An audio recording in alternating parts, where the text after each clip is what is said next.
那么大眼和 GDM 这场比赛也打完了，我赛前预测是大眼赢，但没想到 GDM 这场能发挥的这么好。首先，很多人就不明白为什么大眼不摔呀？就以前的大眼是会用脑子打比赛的，用自己的优势来应对对手的劣势。但这一场的话，就很多人摸不清头脑，甚至有些人觉得是假赛，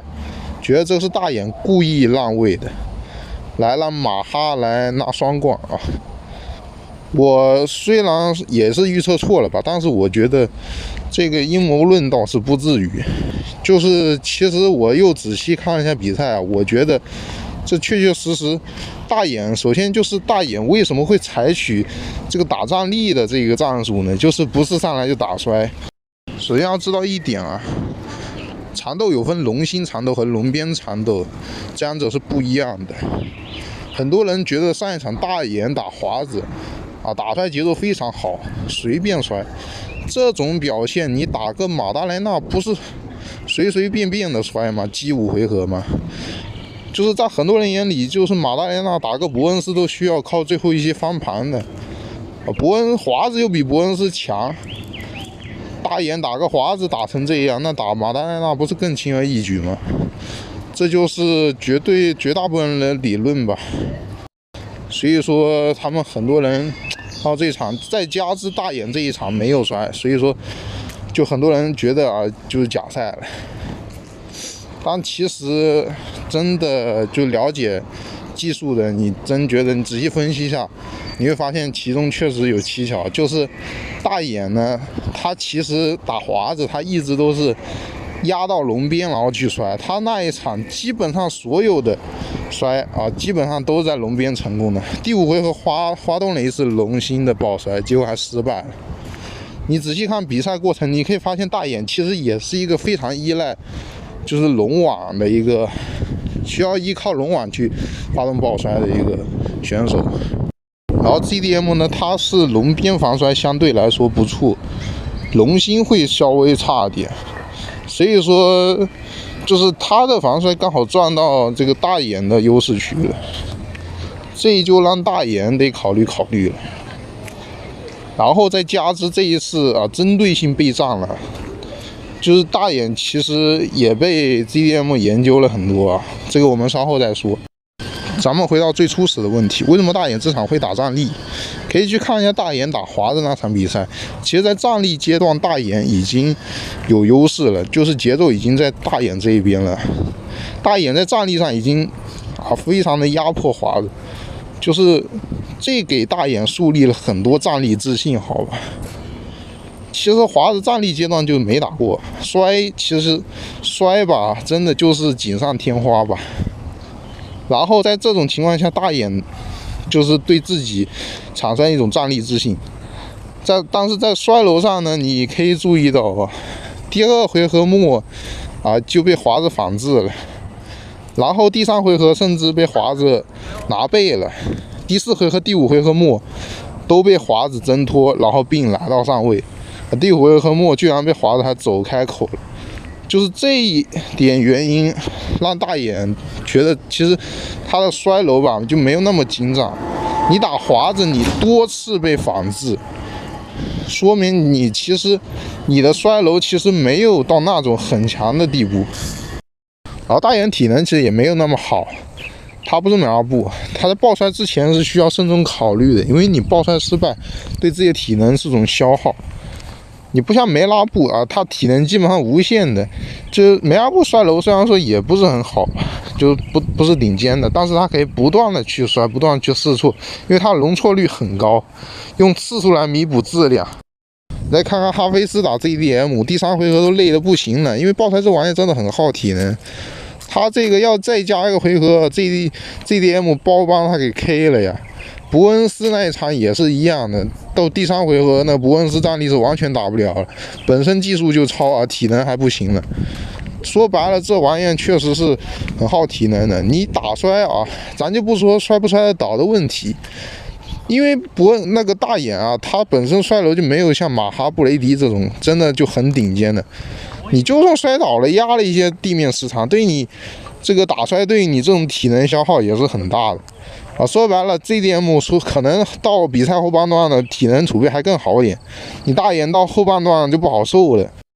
而且大眼他在打华子的时候，他的摔楼是憋了些新招的，毕竟在打华子之前，他基本都是打站立的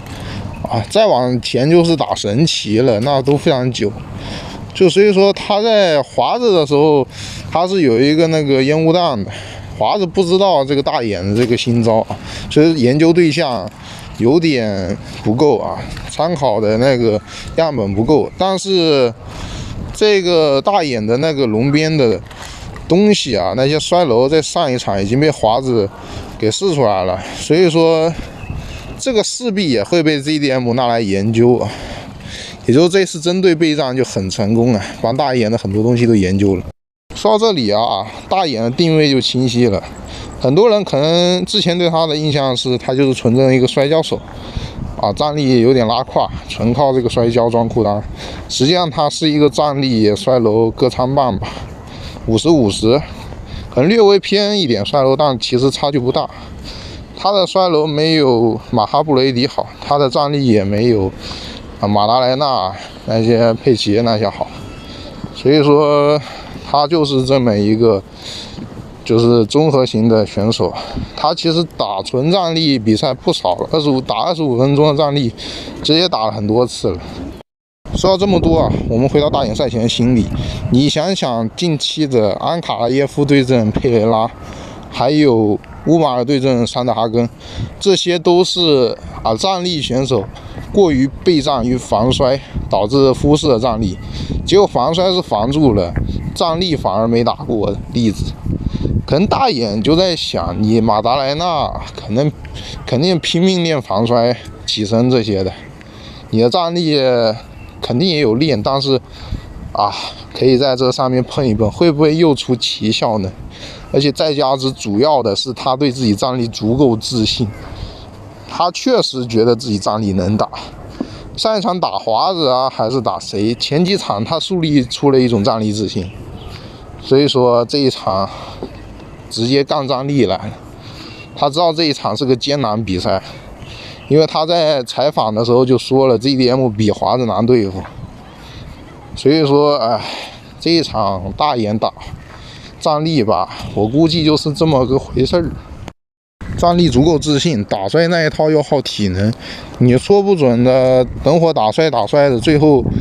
你体能又空档了，被一顿组合拳 K 了。所以说与其去抱摔消耗一些体能，不如开局直接纯干站立场。但实际上也正如前面所说也正如他所料，他的那个龙边缠斗吧，在大眼华子那一场很多的缠斗都被 GDM 团队研究了。就是第二回合的这个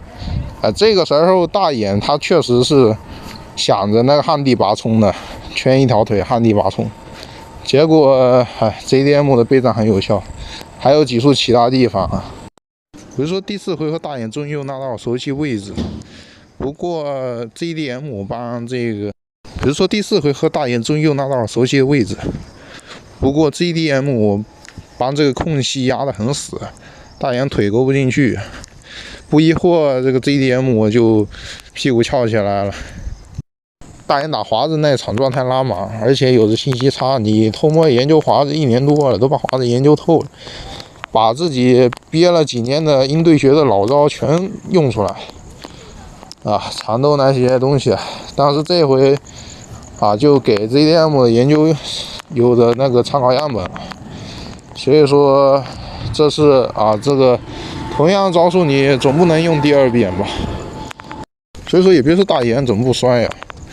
你看他最近几场比赛打布雷迪和打伯恩斯全程打站立都赢了，然后打华子也是站立优势，在站立优势的情况下去摔的，而且他打摔被华子多次反制了，还被华子拉了背。而且你参考一下布雷迪打华子，你就可以看出这个大眼跟布雷迪的地面的一个水平差距了。就是说对于他大眼这个摔楼水平以及他的体能储备来看，打摔真未必是更好的选择。